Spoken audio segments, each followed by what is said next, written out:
Hello, welcome back. My name is Lisa Hayward and I work at the Department of Education in the Office of Social and Emotional Wellness. I'm joined today by my dear colleagues, Molly White and Catherine Leswing. And in the next few minutes, we're going to be talking to you more about how to create and teach school-wide expectations as you develop a Tier 1 system and practice. So just to recap, last week we explored what a Tier System 1 is, and today we're focusing on school-wide behavior expectations. If you look ahead, you'll be able to have an idea of some of our upcoming sessions. So we look forward to seeing you at our upcoming events. But for today, and from a preventative standpoint, we want to quickly discuss why do we need school-wide, or why should we have school-wide expectations? And really, when we consider prevention, we know that these give students routine, stability, and knowledge of what's expected of them. Most importantly, it provides consistency throughout a school or even a school district. It gives teachers a framework for designing their own classroom procedures. And it certainly, from a research perspective, reduces the need for individualized behavior plans. So all in all, these set up a student to succeed. So Thank you, Lisa. Handing off to my dear colleague, Molly. Thank you, Lisa. So that's exactly it. We're talking about developing school-wide expectations. And why are they expectations and not rules? So we want to kind of differentiate between those two. Expectations are stated pretty broadly. They apply to all people in all settings, and they can describe the general ways that people should behave. So when we're thinking about expectations, it's not a specific rule that we're following, but just more of a broad understanding of how a group of people would operate together. Rules, on the other hand, are describing very specific behaviors. They could be pretty limited in how they apply to settings. So it could be a rule that's very specific to a classroom that really couldn't translate to, say, a playground. And they may clarify a behavior for a specific setting, but like I said before, they're not broad enough for a person to kind of own and understand that that's how they operate in this group in all different areas. So when we're thinking about beginning to establish school-wide expectations, these are some considerations you may want to make before you get going with your school or district. Be sure to involve all staff, students, and family in the development of this. Having everybody's voice being heard will help everybody understand and own these expectations. Make sure that the expectations are contextually and culturally appropriate. You definitely want to take into consideration the language acquisition, age, developmental level of the students when you're thinking about what you're expecting of them. And then examine disaggregated data to ensure that the implementation of each of these features works for all subgroups of students. And this isn't a one-time deal just when you're starting. I would recommend doing this maybe annually to look at data to ensure that your expectations are really aligned with what's happening and that they are supporting that.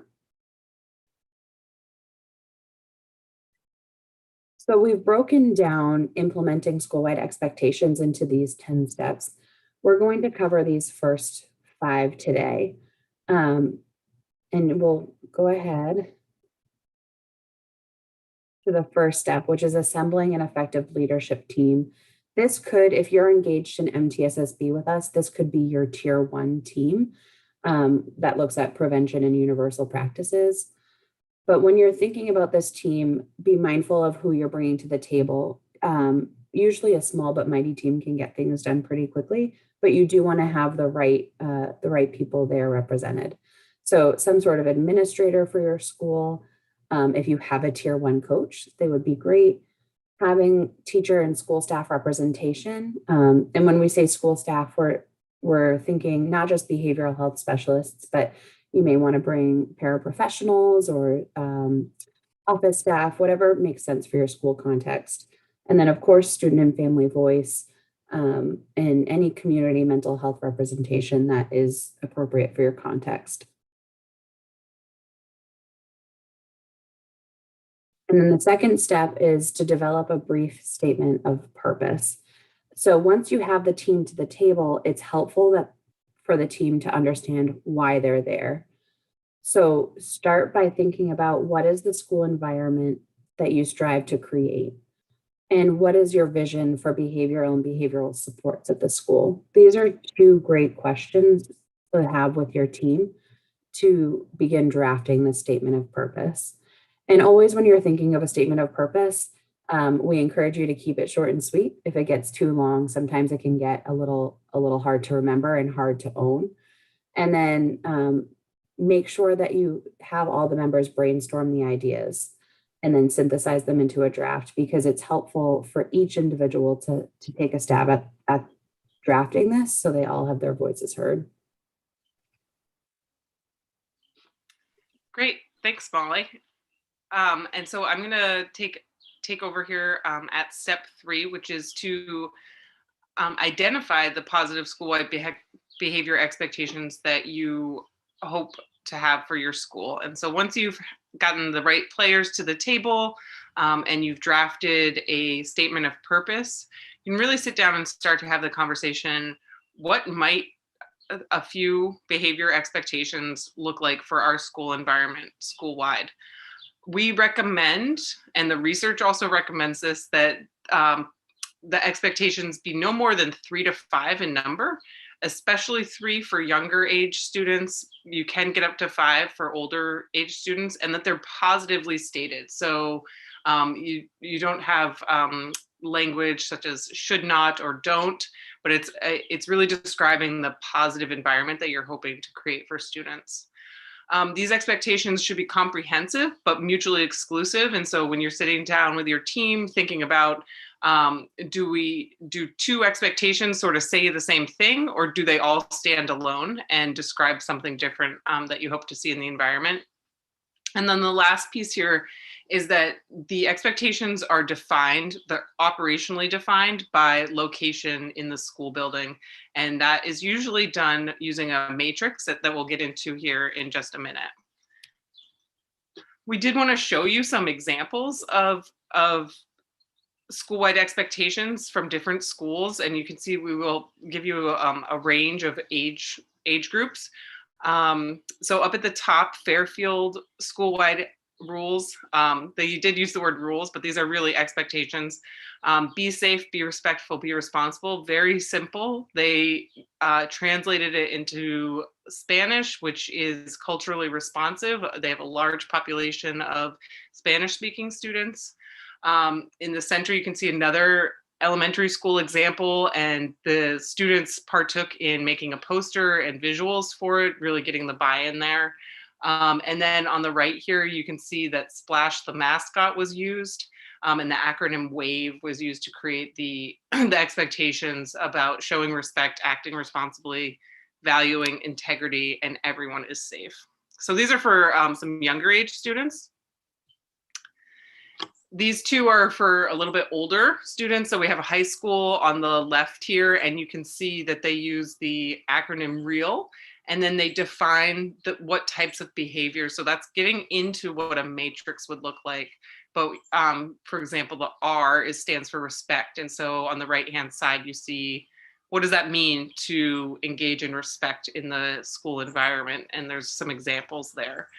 And then on the right side, again, we see a mascot. The Junction Bulldogs are on the school-wide expectations, and though that sort of classic be respectful, be responsible, be safe expectations. So when you're sitting down with your team, where do you start? And I think a couple of places that you can start is, one, thinking about if there is a mascot or an acronym that you use in your school to define or to start as a starting place. So maybe you're the cats, maybe you're the bears. You want to make sure that the mascot's number of letters is not more than 5. Additionally, if you have an SEL curriculum in place, it's really, really useful and recommended to align some of the expectations with that SEL curriculum. Aligning language for students really helps to build out a system. So if you do have an SEL curriculum, we would really recommend looking at some of the language, some of the learning objectives from that curriculum, and trying to infuse your expectations with that language. And then, of course, any other ideas or values that your school or school community has. Once you've done this brainstorm, you can really start to put pen to paper and think about what might the expectations be for your school. I am going to just jump back to this last one just for a couple of last thoughts. So once you have the draft expectation, like Molly said, it's really worthwhile to run this by your school community, families and caregivers, all school staff, students, getting the input before you do the rollout in whatever way that looks like for you. So I've seen folks use a survey style to get input. I've seen folks from the leadership team go back to their teacher teams and say, what do you think? I've seen draft expectations brought to the student council for input. Any way you can get input on these before you make a final decision will just garner more buy-in and community spirit. Once you have the expectations determined and sort of finalized, you do need to think about how will you teach these? So it's one thing to have a sort of a list of expectations. It's another thing to teach them explicitly to students. And it's really, really critical to teach them explicitly to students. We never want to expect students to demonstrate mastery of something that they have not been taught. And so thinking about how to do that strategically is important. One of the first things to start with is creating a behavior matrix, which we'll show you in a second. Also within either your leadership team or in some other format, planning and developing lessons for teaching the expectations in the whole school setting. Determining levels of responsibility of teachers and flexibility in individual classrooms. So once you have the school-wide expectations created, what does that look like for an individual teacher? When I was teaching, I liked to take the school-wide expectations and then have students define what those looked like inside my classroom. So specific to my personal classroom setting as one example.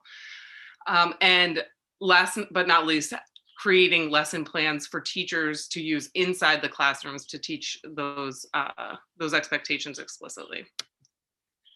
So here we can see an example of a behavior matrix. Again, a pretty common type of or set of school-wide expectations: respect ourselves, respect others, respect property. And then you'll see across, so you see the expectations here. We see in the columns across the right, those expectations are defined through different behaviors. So we'll use the example of respect ourselves. What does that look like in the cafeteria? It means eating your food and selecting healthy foods. In the library, respecting ourselves looks like studying, reading, or using the computer. So we can see that the behavior examples are put in the columns to the right, and up at the top are the locations where those expectations can be defined. And this is really helpful for students to understand, okay, I hear teachers and staff saying respect ourselves, but what does that look like in every setting? And creating this matrix helps define that. If you are interested in getting a little more information or some coaching around implementing school-wide expectations in your school, please reach out to us and we'll list our contact information in a moment. Teaching the expectations deserves a little bit more time than we gave it today. And so we hope that you'll really sit down and plan strategically for that. This is the same list that Molly showed a little bit earlier about the steps for implementing positive school-wide expectations and really creating a tier 1 system that's comprehensive and holistic. And so today we talked 1 through 5. In the coming series, we'll talk about how to implement school-wide acknowledgement systems in video 4. In our next video, video 3, we'll talk about developing a school-wide behavior response plan that capitalizes off your school-wide expectations. And in the 5th video, we'll talk about data collection and how to track student outcomes from your Tier 1 system. So with that, I'm going to pass it back to Lisa. So thank you for giving us your attention. This is really important information, but we've had to cover it really, really quickly and quite briefly. If you want to learn more, or if you have any questions, you can reach out to Catherine if you're in South Central New Hampshire.